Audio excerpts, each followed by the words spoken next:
If you're a fan of horsepower, you're going to love this episode of Lucas Oil on the Edge. We'll be taking you on a wild ride this week with Swamp Buggy Racing from Naples, Florida, and super modified tractor pulling from Henry, Illinois. Let's get right to it and kick it off with the mods. Go!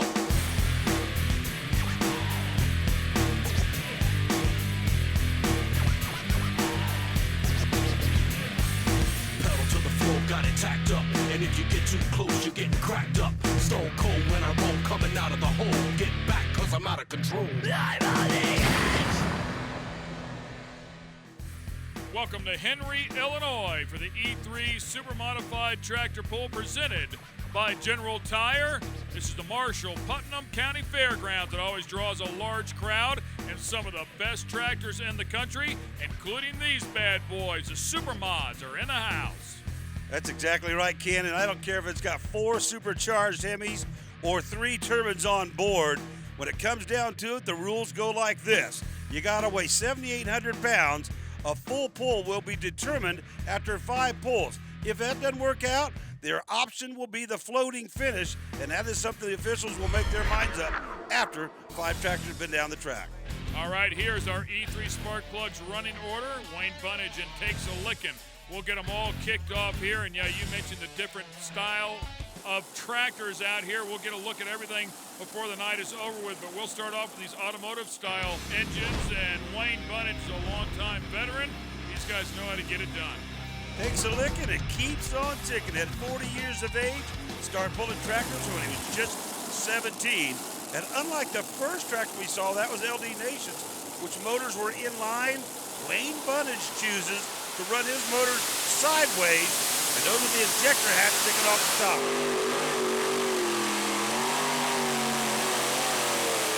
Good looking pull, kid. Oh yeah, you can hear those motors get pulled down. When that front end shot up in the air, it loaded up those rear tires, hooked him up. How about 319 and change? That is an excellent start here out of the gate. We'll find out if our next competitor can keep up with that one. It will be tough. But Derek Bargy, one of the young guns inside of the category with the Apache, the 3 turbines here, is going to try to get it done. That's exactly right. We're going to go on board here in just a moment with Derek. But just listen to the turbines.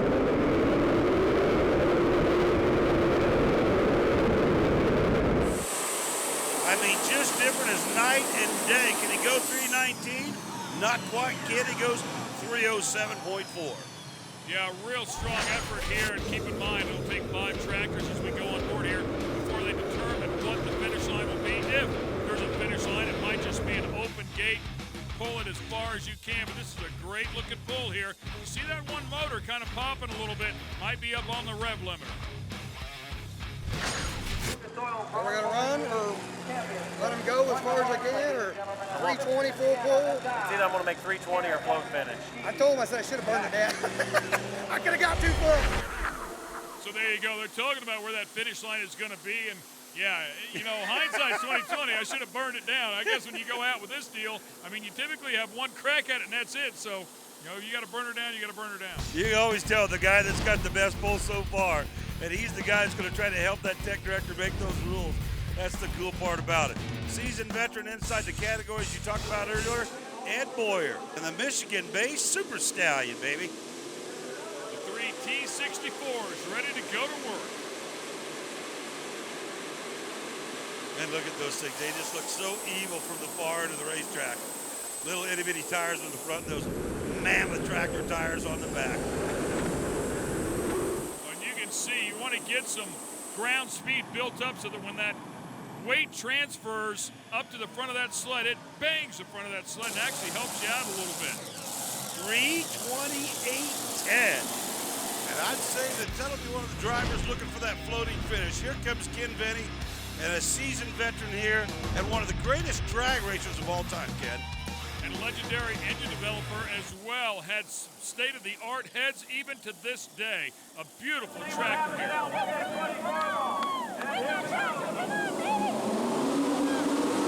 And that's his wife, who is just as passionate about this stuff as he is. Psyched up, baby. Trying to beat that 328.11. It goes 320. And I think Rona pushing an extra 2 feet. She was pretty excited. All right, come on back. We'll continue.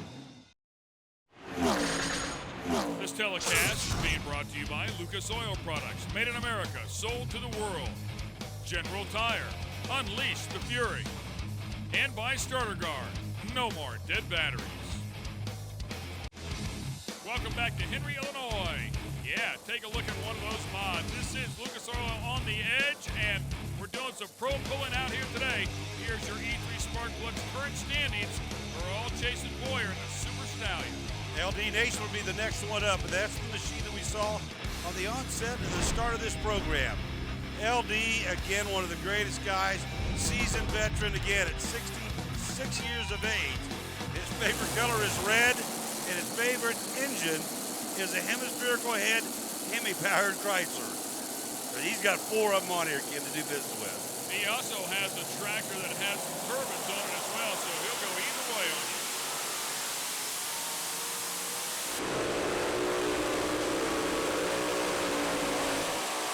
Damn, right there.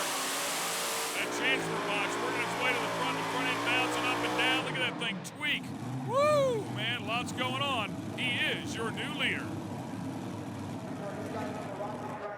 Start pushing oil out the plug real hard. I didn't want to hurt anything more. That's all right. That's number 1, big boy. Number 1. You went 329, Boyer, with the old Outlaw was 328. Have a nice day. Little thumbs up there to Big John Mears. John Mears, a longtime official here. They have a lot of confidence in that man. He's always at the end of the course, so they'll watch him until he throws that red flag, and that's when you got to lift. And in that situation, may have had a few more inches yet to go as Michael Stewart gets ready to rock it here. But you're exactly right. He saw all that oil spewing out of that motor. May have had a chance to go a few more inches. It is his option, his right to throw the red flag, and that's the same as the stoplight. Obviously, the red flag. Michael Stewart, the down and dirty, you saw him working the brake pedals there. That's how they steer when the front end's up in the air. Oh, and he's doing some steering. Oh, baby. He's not steering when that thing's on the ground now. He just wiped the entire front end out on that thing. Watch this baby from the top end camera. Watch those front wheels. You can see the big weight bars right in the very center of the tractor. And this baby goes hard to the right. And now to get in the loose stuff. And when it hits right there, both front wheels just go completely sideways. Breaks the tie rod ends. And that baby's dead in the water, Ken. There's actually some skis right there on the bottom of the frame rails in the front. That's kind of a safety device. Otherwise, that whole front end of the tractor would dig into the dirt. That sled's coming behind him will hit him in the back. It could cause a lot of damage, possibly even put that thing over on its lid. So just some of the safety advancements that have worked their way into this over the years. We'll talk about a seasoned veteran. They don't come any better than this guy, the multi-time champion, Bill Leishner, and the Dirt Slinger. I will tell you this. You want to talk about a pretty tractor with everything chrome plated, candy apple red, machine turned gold leaf lettering. He's got it all on this machine. It not only runs good, but it looks good as well, my friend.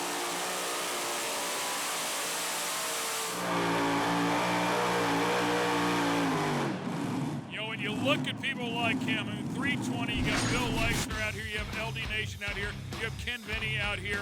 I mean, we are talking about literally hundreds of years of the best experience you'll find anywhere. Yeah, it's what's crazy about it is the guys from the age of 49 that we've seen 66, in the 60s, the guys that have done it, like you said, forever and ever, and they're the names that are still out there today doing a great job. They know how to read that dirt, but today it's going to be all LD Nation. Congratulations to the man that owns 4 races. The top 3 tonight, you, Ed Boyer, and Ken Vaney. I'd say you old guys got something going on. Well, you know, I don't know. Us old guys, we've done so long, we shouldn't even be out there doing it, but we've seen so many racetracks, so much dirt, so much everything. You kind of get your rig set up, and you go out there and you hope to get your job done. So I guess us old guys had some luck tonight. We got the job done. We may be done with the mods, but we aren't even close to being done with this episode of OTE. I'm sure you've heard of Swamp Buggy Racing before, but have you ever seen it? It's all up next. Don't go anywhere. In the beginning, there was farming, fishing, hunting, and hunting buggies. And the first Swamp Buggy races started to take place around 1943, featuring a dozen or so local hunters. In 1949, the first official Swamp Buggy races were won by Johnny Jones. The drivers now race for thousands in cash at every race, and fans pack the grandstand to see the most bizarre, unique, and exciting event in all of motorsports. All right, can you say sippy hole? Welcome to Florida Sports Park. We're in Naples, Florida. The Swamp Buggy Racing here, courtesy of Starter Guard. No more dead batteries, and yes, that is a real one right there. He's real, and he looks like he's got a dead battery, but he's just faking it. Jeeps, monster motor machines. And we'll give you a quick layout of the track. It is like a parallel, if you will. You got a crossover, and of course you got those two great big sippy holes to deal with in between. Guys, in Swamp Buggy Racing, it's very interesting how you get to the feature, and this is how it all works. Now, everybody here today will run a heat race as well as a final. To make the little feature, you got the Jeeps, you got the 4 cylinders, and you got the air-cooled. The winner of the little feature will then move into the intermediate feature, and they will go up against the 6 cylinders and the V8 Super Stocks. Now, of course, the winner of the intermediate feature, well, that's how you get to the big feature. That's how you become a Swamp Buggy champion. You get to go up against the modified 2-wheel drive, and of course, the 4-wheel drive bad boys as well. That's the big feature. That's how you become a Swamp Buggy champ. Well, take a look at those wheels and tires. I mean, they are unique to this style of racing. Steve Armstrong and John Parks will be out here. Steve Armstrong in the Evil and Wicked, the Jeep final, 2 minutes 53.59 seconds. He'll be your champion, as you can see right there. The air cleaner's way, way, way up high. John Parks will be your air-cooled champion in the Sidewinder, and now they get ready to go here in the little feature. Evil and Wicked, Steve Armstrong, and John Parks in the Sidewinder. You can see that air cleaner up high. Trying to keep that stuff out of the water, keep that engine sealed off. And there's the first of 2 sippy holes. The Sidewinder itself, that's a motorcycle-powered machine, the air-cooled category champion once again. And that's probably a 1200cc, 4-cylinder, obviously, air-cooled engine. Probably a Suzuki or Kawasaki, something along those lines. Meanwhile, the Jeep champion alongside, Steve Armstrong will likely with a 6-cylinder on board. And it's amazing to see how well these guys do. I mean, considering the depth of the water, some 6 feet of water out there, that's what the wheels and tires are designed for, to get them all that clearance, get that body up out of the water so he can just pierce that thing. You can actually see a set of skis in there as well. Yeah, when you take a look at the Sidewinder, it's got the clear advantage here. You know, you're not really worried a lot about the power plants because in this case, the design of the machine itself, looking at a boxy, a lot more heavyweight Jeep here with 2 on board, 2 folks on board, of course, and a lightweight motorcycle power plant, tubular chassis, like you said, those skis on board, and again, that 6-foot deep sippy hole, and that's the second one of 2. Yeah, he has killed that thing 2 or 3 times. I wonder if it's some sort of fuel pickup issue because it seems like when the back end sinks when it comes up in the air, it just shuts off on him. So he refires it, gets it going one more time. Somehow has managed to hang on to the lead through all that. And I got to tell you, man, after 2 times, 3 times of that happening, you would think that thing, which looks terribly top-heavy, would barely make it through the corners. Actually goes through very, very well for the Sidewinder. He just pulled a gear on him right there. He did too. And you know, I mean, speaking of that, listen to that engine. I mean, he's got that thing matted. It is working hard the entire time. He's getting ready to make a drop right here as he comes around the corner into that sippy hole. Once again, we are in the little feature. And what you've taken is your Jeep champion and your air-cooled champion, which you're looking at right there. And they match up. Dad, you see that? Hi, Mom. Oh, man, the Sidewinder, baby. Doing a great job. You know, it's about getting out here and getting dirty and getting wet and just, you know, having a blast. I mean, these guys obviously creating this stuff of their own design. Oh, the finish line right there. It's like, come on, start one more time. You think his heart didn't sing into his stomach, but he will hang on and get the win. Congratulations to John Parks. And that will create the opportunity for John Parks now, with that motorcycle-powered, air-cooled machine, move into the intermediate feature final. Here we go, another look at the start. Look at that huge wheel stand, man. Parks really putting on a show here. That's where I was trying to make a comparison earlier. I believe that thing is by far a lot more lightweight than the Jeep, and it's obviously with the skis and the aerodynamics on that machine, a better machine. John Parks, congratulations, man. Little feature in the books. You're the winner, man. Sidewinder's moving on to the intermediate, man. Congratulations. Yep, it's been a long time since I've been in the intermediate feature. Thanks to Cold Duck braking, I guess. I got a little gift there, but we're going to see what we can do. He's all smiles, man, from ear to ear. They'll get bigger and faster when we come back. You're watching Lucas Oil on the Edge, and I don't think they come much more excited than that boy right there. He is having a blast. All right, standing down in the mud. Let's go to Rob. Well, guys, the best vantage point to watch the races here at the Mile of Mud is definitely right here, the Redneck Stadium. We're going to focus on turn number 1 because you can see right behind me. Now, you have to go through 2 sippy holes to get to it, but when you get there, you want to work that low line. You don't want to have to get up on the bank because you might flip that bad boy over, but you want to work the low line, well, because that's the shortest way around. If you're on the outside part of the racetrack, it's going to be tough to make a pass here today. Did you see the name of that place? Redneck Stadium, baby. Rob's looking good up there, too. Okay, Roy Ortega and the Terminator will be one of our competitors out here. Lori Johns representing the ladies in the Lady Liberty. And then, of course, we'll have John Parks, who just earned his way there with the Sidewinder. And if you take a look at Lori and Roy, and there's Terminator and the Lady Liberty, look at how much quicker these machines are. I mean, these are the machines with some real serious horsepower, Ken. No motorcycle engines on board that machine.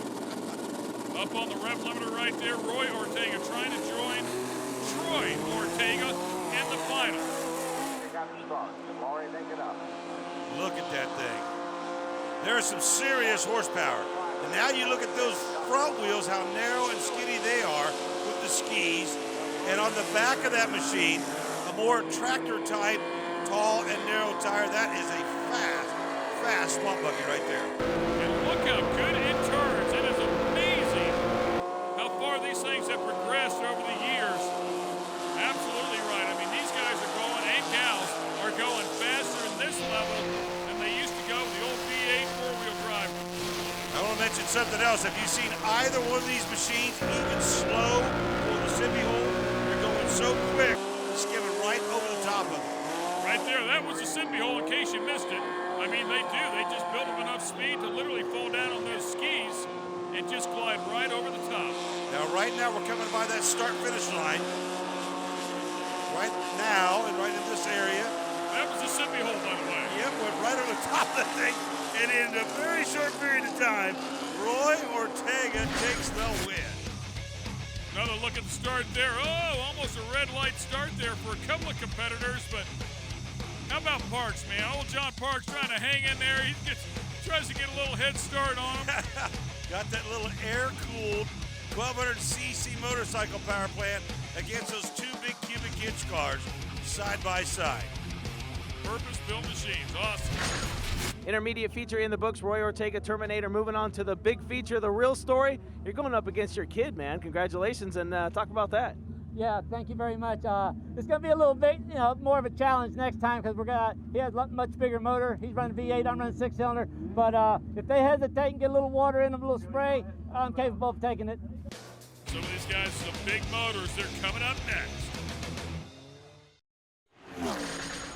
On the Edge has been brought to you by Lucas Oil Products, made in America, sold to the world. General Tire, unleash the fury. And by Starter Guard, no more dead batteries. The mud and muck is still flying with the Swamp Buggy race. We're getting down to the wire, and the first place trophy is up for grabs. Who will walk away the winner? Thanks, Angela. Yeah, take a look at these machines here. That is the Terminator 3. You're watching Lucas Oil on the Edge. The Starter Guard Swamp Buggy race from Naples. Troy Ortega is the kid. Roy Ortega is the dad. Roy working his way in. Will also have to face off against Eddie Chesser. And Chesser, who's been in this game for a long, long time, has got a great big bunch of cubic inches, just like Troy. then the old man Roy with his little 6-cylinder, we try to play catch up to them both. All right, guys, this is what it comes down to. The big feature, 2 Ortegas and a Chesser. Multi-time world champion Eddie Chesser, 13 wins to his credit. And how about Roy Ortega with the 6-cylinder? The 1993 world champion, Troy Ortega, Pro Mod 2-wheel drive, going for his first big feature win. What it comes down to. Rob getting drowned out literally right at the very end, and right off the bat, we have some problems for Troy Ortega. Might have been what his father mentioned before, maybe some spray up into that engine compartment. I just have one question for you. When we were growing up as kids, there was always, Dad's one, Dad's another one. Where are they? I don't have any clue. I just want to tell you how fast Eddie Chesser's machine is. Look at that thing. Listen to the motor. Listen to the RPM. I mean, that's a solid 8,000 RPM right there, all the way around that racetrack. And no, he is not lifting as he turns right. Hardcore, big-time speed. What's Sippy Holy say? That was the next thing I was going to say. I mean, right square over the top of it, like it doesn't even exist. And again, we talked about it earlier. There are 2 6-feet deep holes. And for Cheshire, just another day at the office. The Rapture is your big feature winner. Wow. Another look at the start right here. Troy Ortega with the nose sitting down in the water. Once he took off, everything cleared up, but immediately had issues. Yeah, a lot of times, as he mentioned in the interview, when you get something in that motor, and after that big wheel stand, there's some things that can happen. You get water in the motor, you get water somewhere on the ignition. If you get it around that ignition, whether you got a distributor cap on there or whatever, it'll kill that motor instantly. In this case, the winner, Chesser. Big feature winner, Eddie Chesser, another one to the history books, man. Congratulations, what a ride here today. Woo, yeah, I'm excited. I was kind of an underdog, but this thing's getting a good whole shot. Good races, good show. They're good competitors. You know, it's just my lucky day. It looks like he broke, so I'll take it any way I can get it. This has been an exciting episode of Lucas Oil on the Edge. For Ken Stout, Brian Olson, and Rob Klepper, I'm Angela Jenkins. Log on to speedtv.com and link over to newwavetv.com for a list of upcoming OTE shows. And remember, you're not living unless you're on the edge.